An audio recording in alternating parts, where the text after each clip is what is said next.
Hello friends, I am सी वर्धमांडा का। ध्यान से सुनना, बहुत सारे स्टूडेंट है, ठीक है, जिनके मेरे पास मैसेज आ रहे थे, सर टेक्स्ट का पेपर अच्छा नहीं गया। ठीक है, जीएसटी वाला पार्ट तो स्टूडेंट का अच्छा था। ठीक है, उसी के बेसिस में मैंने स्टूडेंट को बोला कि पेपर एक मॉडरेट लेवल पे है, क्योंकि जीएसटी का पार्ट अच्छा गया, स्टूडेंट्स का डिस्क्रिप्टिव अच्छा गया। एमसीक्यू थोड़ा सा ट्रिकी किया, बट मैनेज कर लिए थे स्टूडेंट कहीं ना कहीं। ठीक। इनकम टैक्स की बात आए तो इनकम टैक्स का टोटल इनकम का क्वेश्चन तो बाप रे बाप स्टूडेंट की जान ही निकाल दिया। और एमसीक्यू इनकम टैक्स का स्टूडेंट थोड़ा सा हैंडल कर लिए थे, और इनकम टैक्स का बाकी जो डिस्क्रिप्टिव पार्ट था वो स्टूडेंट हैंडल कर पाए थे सर। बट दिक्कत ये हुई थी, इतना सब कुछ हैंडल करने के चकल्लस में टाइम शॉर्ट हो गए थे स्टूडेंट्स। तो ऑल टुगेदर अगर देखा जाए तो पेपर कुछ पार्ट ट्रिकी था, कुछ पार्ट इजी था, बट फिर भी स्टूडेंट स्टक हो गए। कई लोगों का एमसीक्यू अच्छे से नहीं बन पाया, कई लोगों का पेपर छूट गया, कई लोग का एमसीक्यू गलत हो गया, तुक्का मार के आए। बहुत सारे रीजन, मैंने बहुत सारे स्टूडेंट से कल से अभी तक बात किया, बहुत सारे स्टूडेंट से, बहुत सारे स्टूडेंट। और उन्हीं के बेसिस में वो जो बातें मेरे साथ शेयर किए, उसी के बेसिस में मैंने सोचा कि एक वीडियो बना के एक स्टूडेंट को सॉल्यूशन प्रोवाइड करूं कि क्या करना चाहिए। क्योंकि बहुत सारे स्टूडेंट का कहना ये था कि सर आप एक बात समझो हमारी, कि रिजल्ट को टाइम है सर, रिजल्ट अभी तो नहीं आएगा सर। फेब और मार्च मार्च में रिजल्ट आता है सर, मार्च के फर्स्ट वीक में। सर ऑलमोस्ट हमारे पास 1.5 मंथ्स है, और अगर हमने ये 1.5 मंथ्स कुछ ढंग से प्लान नहीं किया ना सर, तो ना हम इधर के बचेंगे ना हम इधर के बचेंगे। मैंने बोला बात तो सही है सर। और स्टूडेंट का कंसर्न ये भी था कि मे अटेम्प्ट के लिए सर अमेंडमेंट्स है। मैंने बोला हाँ यार अमेंडमेंट है, मैंने अमेंडमेंट की प्लेलिस्ट है उसको पूरा अपलोड भी किया है, और मैं एक कंबाइंड वीडियो भी डालने वाला हूँ और अमेंडमेंट शीट भी प्रोवाइड कर दूंगा। वो मेरी जिम्मेदारी है सर, वो मेरी जिम्मेदारी। उसके लिए मैंने पोल भी क्रिएट किया था कि अमेंडमेंट शीट कब अपलोड करूँ, तो स्टूडेंट्स का कहना था कि सर आप रुक जाओ, एग्जाम खत्म होने के बाद अमेंडमेंट अपलोड करना है, इसलिए मैं रुक गया। नहीं तो otherwise I would have plan कि आज ही अमेंडमेंट अपलोड कर देता। तो अमेंडमेंट्स भी है। अब स्टूडेंट बहुत कंसर्न्ड है, बहुत बहुत ज़्यादा फंसे हुए हैं, बहुत सारे दिक्कतें हैं स्टूडेंट्स को। तो मैंने ना एक फ्लो चार्ट के फॉर्म में बताया है कि स्टूडेंट्स की दिक्कतें क्या हो रही है। पहले बहुत सारे स्टूडेंट हैं जिनका ना एक पेपर ऑलरेडी एग्जाम्प्ट है, और बहुत सारे स्टूडेंट हैं जिनका एग्जाम्शन नहीं है पहले कोई पेपर में। कई सारे स्टूडेंट हैं जिनका मैंने बातचीत की तो अकाउंट्स में बहुत लोगों को एग्जाम्शन है, बहुत लोग से बातचीत हुई मेरी तो एग्जाम्शन है अकाउंट्स में। तो अब ये जो अकाउंट्स में जिनको एग्जेम्पशंस है, वो स्टूडेंट ये बोल रहा है कि करूँ तो मैं करूँ क्या सर। अकाउंट्स में एग्जेम्पशन है, लॉ का पेपर ठीक था, टैक्स में बहुत ज़्यादा कम है सर। टैक्स में ऐसा लग रहा है कि 30 to 40 की लाइन में आने वाला है। या तो अगर टच बॉर्डर निकाल दे, चांसेस बहुत टच बॉर्डर पे हम कैलकुलेट कर रहे हैं तो 40 से 45 मार्क्स के बीच में हो रहा है सर। तो अभी हमें क्या करना चाहिए। देखो, जिनका एक पेपर का एग्जेम्पशन है, ठीक है, अकाउंट्स का, और लॉ अच्छा गया और टैक्स में लग रहा है कि सर 30-40 या बॉर्डर टच 40-45 के लेवल पे रखेगा, मैं आपको बोलूंगा सर आप स्टार्ट कर दो ग्रुप 2 के एक सब्जेक्ट के साथ। स्टार्ट कर दो, एक ग्रुप 2 का सब्जेक्ट उठा लो सर।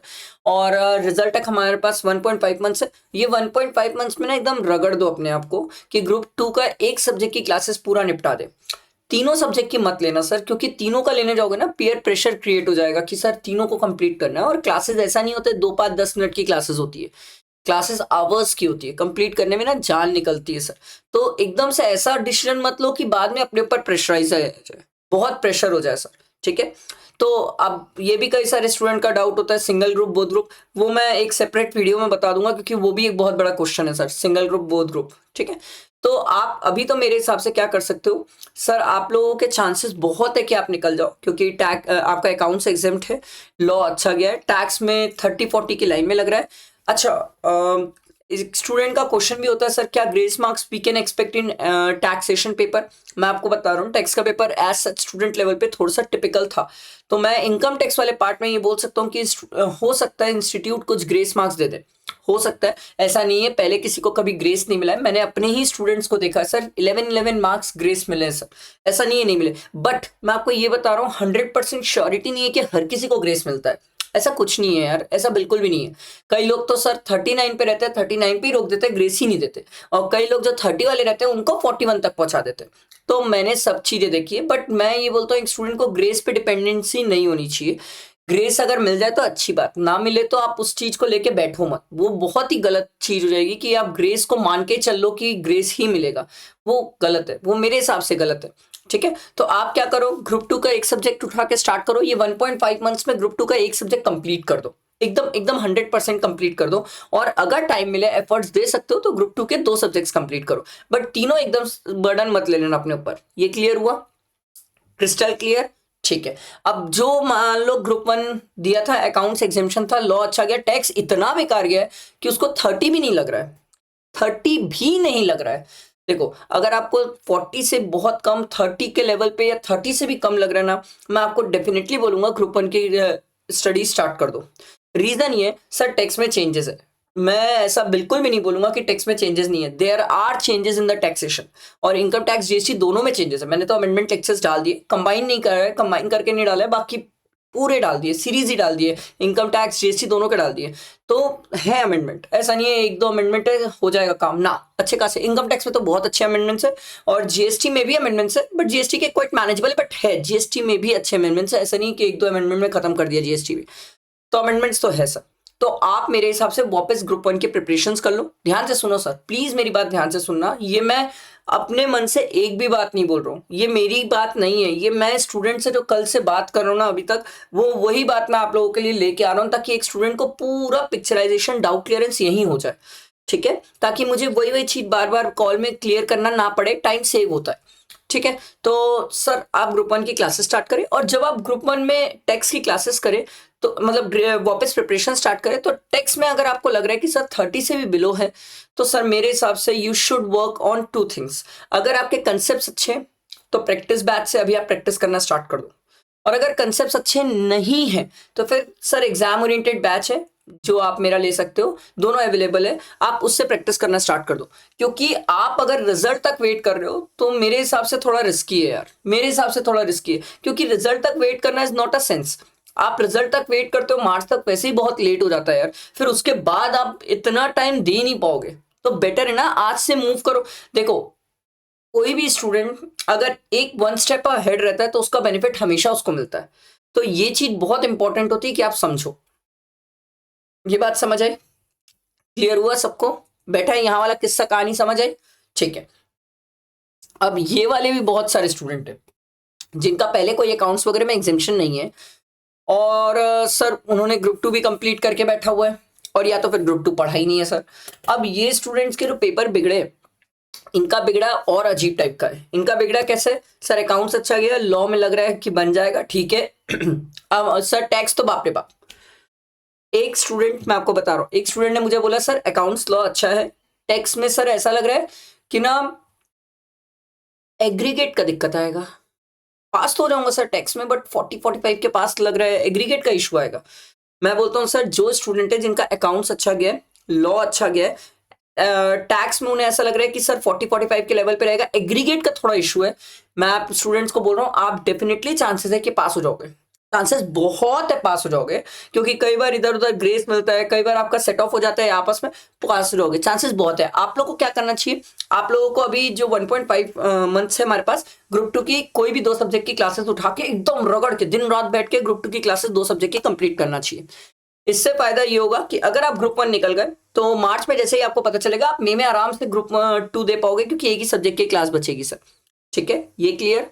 Crystal clear? ठीक है। अब कोई स्टूडेंट ऐसा है जिसका सर 2 पेपर तो अच्छा गया, अकाउंट्स वाला अच्छा, टैक्स इतना बिगड़ गया सर, एग्रीगेट छोड़ो पास होने के लिए सर, तो अब ये जो स्टूडेंट है सर ये बहुत फंसा हुआ है, ये सबसे ज्यादा फंसा हुआ है, क्योंकि ये स्टूडेंट समझ ही नहीं पा रहा है, इसको तीनों पढ़ने का लग रहा है मन में। तो अब ये स्टूडेंट को क्या करना चाहिए, रिजल्ट तक, मेरे हिसाब से ध्यान से सुनना, रिजल्ट तक ये स्टूडेंट को अगर लग रहा है कि नहीं सर मेरे चांसेस है कुछ हद तक, क्योंकि एक इंट्यूशन स्टूडेंट की हमेशा ये होती है कि मैं निकल जाऊंगा, चाहे आप हो चाहे मैं हूं, हर एक स्टूडेंट की एक इंट्यूशन तो ये हमेशा होती है कि मैं निकल जाऊंगा यार, चांसेस है मतलब कोई सिमुलेशन बन जाए, कोई ऐसा कुछ हो जाए, शायद मैं निकल जाऊं, शायद कुछ हो जाए, ऐसा हर स्टूडेंट को लगता है, मेरे को भी लगता है। अब देखो लगना एक अलग चीज है, रियलिटी एक अलग चीज है। अब रियलिटी ये है कि सर अगर आपको लग रहा है कि टैक्स में 30 से भी कम है, बेटर है अभी से प्रिपरेशन स्टार्ट कर दो, डेफिनेटली अभी से स्टार्ट कर दो। पता करो कि आपको दिक्कत कहाँ आई, टैक्स में कंसेप्ट में इशू आया, कि प्रैक्टिस में कमी थी, कि टेस्ट नहीं देते थे, आप पहले खुद समझो सर, क्योंकि अगर आपके कंसेप्ट अच्छे हैं तो प्रैक्टिस अच्छी नहीं रही होगी, प्रैक्टिस आपने की होगी तो टेस्ट पूरे नहीं दिए होंगे। अगर आप इन 3 में से कोई भी पार्ट पे ब्रेक हो रहे हो, टूट रहे हो, गलत कर रहे हो, गड़बड़ कर रहे हो, तो इसको सुधारो सर, क्योंकि अगर ये नहीं सुधारोगे तो फिर वही गलती, वही चीजें बार-बार फिर मई में भी होगी। कंसेप्ट्स अच्छे नहीं है तो सर आप एग्जाम ओरिएंटेड बैच पे जाओ, प्रैक्टिस अच्छी नहीं है प्रैक्टिस बैच में जाओ, सर टेस्ट नहीं दिए थे तो आप पहले सेल्फ प्रिपेयर कर लो, फिर बाद में टेस्ट दे देना, ठीक है। जब बाद में टेस्ट सीरीज वगैरह मैं भी निकालूंगा तो टेस्ट सीरीज दे देना, बट प्लान अभी से करो, don't waste the time. Sir time बहुत प्रीशियस है। बहुत सारे स्टूडेंट ये बोलते हैं सर मैं तो एमसीक्यू का आंसर ही नहीं देखता सर, मैं नहीं देखता, बाद में देखूंगा जो होगा फाइनल। आप, मेरे को दिक्कत नहीं है सर, आप बाद में देखो ना सर, मुझे थोड़ी कोई इशू है। आप एक बात समझो, आप जितना डिले करते हो चीजें ना सर, उतना प्रेशर, पीयर प्रेशर बाद में होता है। एक मैं आपको सबसे सिंपल बात बताता हूँ sir, anxiety, depression, pressure, CA छोड़ना, ये सब क्यों होता है पता है? क्योंकि हम अपने ऊपर प्रेशर क्रिएट करना स्टार्ट कर देते हैं। मत करो, क्योंकि मैंने भी फेलियर देखा है, ऐसा नहीं है मैं एक भी फेलियर नहीं देखा हूं, मैं तो 6 टाइम फेलियर देखा हूं फाइनल में, तो मुझे इंटर में भी 2 देखा हूं, तो मुझे एहसास है इस फेलियर का, और मैंने ये फेलियर सहा है, तो मुझे पता है कि इससे कैसे निकलना है। अगर इसमें सोचते रहेगा, इसमें भटके रहेगा और आगे मूव नहीं किए तो कभी मूव नहीं कर पाओगे। आप अगर पीछे की चीज को थोड़ा भी पकड़ के बैठे ना, लिटरली बता रहा हूं, बर्बाद कर दोगे आगे की चीजों को। और मैं ये अपने मतलब एक्सपीरियंस से बोल रहा हूं, और मेरा एक्सपीरियंस क्या, मैं कोई 1-2 स्टूडेंट से बात नहीं करता हूं सर, मैं हर एक स्टूडेंट को रिप्लाई करता हूं, और उन हर स्टूडेंट के रिप्लाई के बेसिस में बोल रहा हूं कि अगर आपने अपने पीछे की चीज को लेके आगे की चीज को बर्बाद किया ना, तो लिटरली बता रहा हूं आगे की चीजें हमेशा बर्बाद होती रहेगी, चाहे आप हो, चाहे मैं हो, चाहे दुनिया का कोई भी हो। तो मैं आपको यही बोल रहा हूं, प्लीज बर्बाद मत करो समय। हर एक दिन, हर एक समय, हर एक चीज मायने रखती है। पेपर बिगड़ा, दुख हो रहा है ना, आज गम मना लो, मैं मना नहीं कर रहा, गम मना लो, कोने में बैठ जाओ, रो लो, गम मना लो, बट वापस नेक्स्ट डे स्टार्ट करो। अब क्या, अब क्या, इसीलिए मेरा टॉपिक ही ये था सर, टेक्स्ट का पेपर नॉट गुड, अब क्या, अब क्या। क्योंकि जब तक आप अब क्या नहीं सोचोगे ना सर, आप वहीं फंसे रहोगे, वहीं स्टक रहोगे, फिर थोड़े दिन बाद ना आपको सीए ही एक बर्डन जैसा लगेगा सर, अरे भाड़ में जाए, क्या कोर्स है यार, नहीं करना है करके। लिटरली बता रहा हूँ, आप समझो मैं 6 अटेम्प्ट वाला आदमी हूँ, मैं ये एक्सपीरियंस करके बैठा हूँ ना सर, मैं कोई फेक तो नहीं रहा। और आप जाके देख लो मेरी जो वो मोटिवेशनल वाली वीडियो, या जो मान लो मेरे मतलब सीए जर्नी वाली वीडियो, उसमें देख लो, मैंने झूठ नहीं बोला है। मैं 6 अटेम्प्ट वाला आदमी हूँ, मुझे पता है इस चीज से कैसे बाहर निकलना है, तो मैं बाहर निकलने का तरीका बता रहा हूँ। आप निकलो बाहर इन चीजों से, नहीं निकलोगे फंसे रहोगे, फंसे रहोगे, मुझे कोई दिक्कत नहीं, आगे बढ़ ही नहीं पाओगे लाइफ में। मत करो ऐसा, प्लीज मत करो, प्लीज मत करो। आई होप मेरी बात समझ आ रही होगी, हाथ जोड़ के रिक्वेस्ट कर रहा हूँ। बहुत बहुत बुरी चीज है ये जो लूप होल होता है, पहला अटेम्प्ट का, दूसरा लोगों के माइंडसेट का लूप होल। ये माइंडसेट का लूप होल तोड़ दो, अटेम्प्ट का लूप होल टूट जाएगा प्लीज।